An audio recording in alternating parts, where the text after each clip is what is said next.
melakukan perombakan kelembagaan dari panca as politika ke hasta as politika. Saudara sering salah orang hukum itu mengatakan kita ini salah karena tidak ikut trias politika. Nggak ada trias politika di Indonesia itu. Itu ada di dalam ilmu politik. Coba lihat di halaman 9, Mbak, halaman 9. Ini perbandingan teori nih. Kalau Montesquieu itu mengatakan negara itu yang sejajar itu ada 3, legislatif, eksekutif, yudikatif. Tapi kalau di Indonesia itu ada 5. Tuh. Eksekutifnya presiden, DPR legislatif bersama presiden, Mahkamah Agung yudikatif, DPA konsultatif. Itu dulu sejajar lah dengan presiden. Lalu BPK auditif. Di atas itu ada MPR yang disebut suprematif. Jadi kalau orang hukum bicara trias politika itu tidak benar. Salah itu. Kan sering tuh orang, harus trias politika, tidak ada. Di mana, kapan di Indonesia pernah berlaku trias politika? Tidak ada. Ilmu politik iya. Dan orang hukum harus tahu trias politika itu. Agar tahu bahwa berbeda dengan yang kita punya. Ini, sekarang ini yang sekarang malah namanya hasta as politika. 8 poros kekuasaan yang sejajar. 1, MPR itu sejajar dengan presiden, sejajar dengan DPR, sejajar dengan DPD, sejajar dengan MA, sejajar dengan MK, sejajar dengan BPK, sejajar dengan komisi yudisial. 8 sejajar. Dulu yang di tengah itu disebut lembaga tinggi negara, yang suprematif itu lembaga tertinggi. Sekarang itu dihapus, nggak ada. Semuanya di negara yang normal itu katanya sejajar. Tapi sekarang mau dikembalikan lagi. Kenapa itu? Karena dinamika tadi.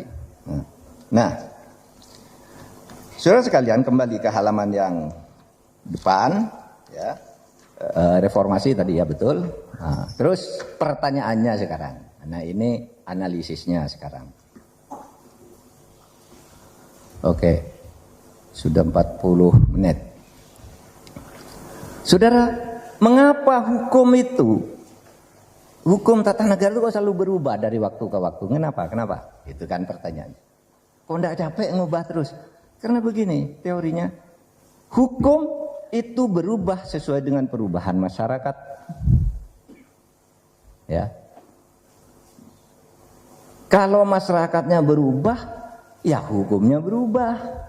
Kenapa? Karena hukum itu dalilnya ubi societas ibi ius. Di mana ada masyarakat, di situ ada hukum. Oleh sebab itu, kalau masyarakatnya berubah, ini masyarakat Jepang, ini masyarakat Inggris, ini masyarakat Indonesia, hukumnya pasti beda karena ini masyarakatnya beda. Hukum itu lain masyarakat. Atau hukum tahun ini bisa berubah tahun yang akan datang. Karena apa? Masyarakatnya berubah. Dulu waktu saya masih mahasiswa, Bu Tutik mahasiswa, Pak Safruddin mahasiswa, itu Risan mahasiswa, itu kira-kira, saudara, waktu itu belum ada kartu kredit, belum ada gadget, sehingga berhukum tuh harus tertulis tanda tangan dengan metre gitu. Sekarang saudara beli pakai gadget aja. Saya kemarin beli buku di Shopee itu, saya perlu buku ini, harganya berapa? Oke, murah, dikirim ke rumah. Kalau dulu nggak bisa, datang mana kwitansinya, mana anonya, untuk bukti bahwa kamu beli. Sekarang masyarakat berubah, nggak usah pakai itu.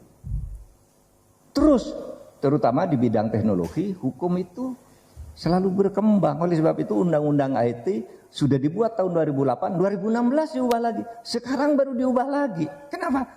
Masyarakat berubah, hukum berubah. Lalu berkaitan dengan teori yang ketiga nih dulu.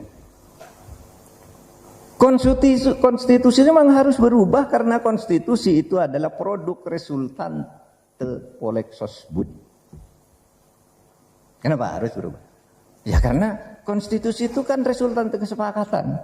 Kesepakatan polexos bud pada saat dibuat. Itu tadi ya, yang masyarakat berubah hukum berubah. Kalau mau baca bahasa Indonesianya itu baca bukunya Pak Sucipto Raharjo ya, ilmu hukum judulnya. Ada juga masyarakat dan hukum gitu. Nah ini konstitusi adalah resultan ini. Saudara baca nanti The Modern Constitution Caseware. Dia mengatakan tidak mungkin konstitusi itu kok Anda mau ikut Amerika. Beda masyarakatnya. Kesepakatan masyarakat Indonesia dan masyarakat Amerika itu beda. Oleh sebab itu karena hukum itu resultante, jika masyarakat berubah, kemudian dibuat kesepakatan baru, konstitusinya. Indonesia tahun 45 itu harus berubah dong, jangan ikut konstitusi 1938 Belanda. Kenapa? Masyarakat berubah. Dulu kami masyarakat kolonial, sekarang masyarakat merdeka. Maka dibuat undang-undang dasar, beda dengan yang sebelumnya. Sudah berubah kok masyarakatnya. Dulu kami jajahan, kamu penjajah, konstitusinya satu berlaku di Belanda. Enggak.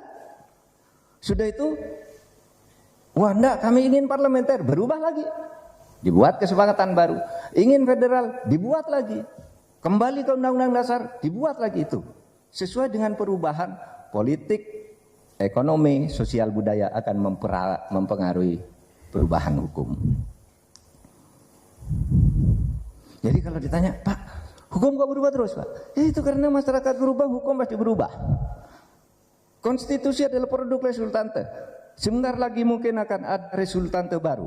Resultante terakhir terjadi untuk konstitusi itu terjadi tahun 2002. Undang-Undang Dasar 1945 amandemen itu 2002. Lalu dibuat berbagai undang politik. Setiap saat itu, setiap 5 tahun, itu resultante baru, kesepakatan baru. Nah sekarang melihat pemilu yang seperti